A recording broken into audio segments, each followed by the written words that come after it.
Srimannarayana. July 6, 2025 ఒక విశేషమైన రోజు ఉంది. మీకు తెలుసా? అవునండి, ఆ రోజు తొలి ఏకాదశి అంటారు. ఈ ఏకాదశి శ్రీ మహావిష్ణువునికి ఎంతో ఇష్టమైన తిథి అంట.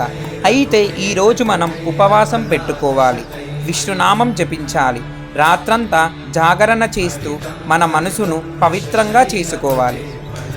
మీకు తెలుసా ఏకాదశి కథ ఇంకున్న రహస్యమేంటో? కృతాయుగంలో మురాసురుడు అనే రాక్షసుడు ఉండేవాడు. ఇతడు దేవతలను మునులను హింసించేవాడు.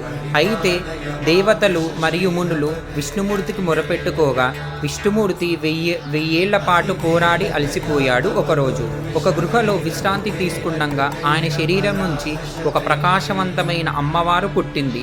ఆమె ఆ రాక్షసుని సంహరించింది. ఆ ఆశ్చర్యానికి శ్రీహరి ఆమెకు వరమిచ్చాడు.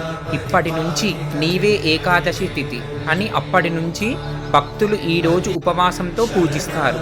ఎవరైతే ఈరోజు ఉపవాసంతో ఉంటారో శ్రీ మహావిష్ణువుకి ఎంతో ప్రీతిమైన భక్తులుగా మారుతారు. రోజు మనం భక్తితో గడిపితే పాపాలు తొలగిపోతాయి. విష్ణువి ఆశీస్సులు మన జీవితం శుభంగా మారుతుంది.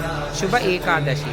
జై శ్రీమన్నారాయణ. స్పిరిచువల్ యోధ ఫాలో అవ్వండి ఇంకా మంచి కథల కోసం.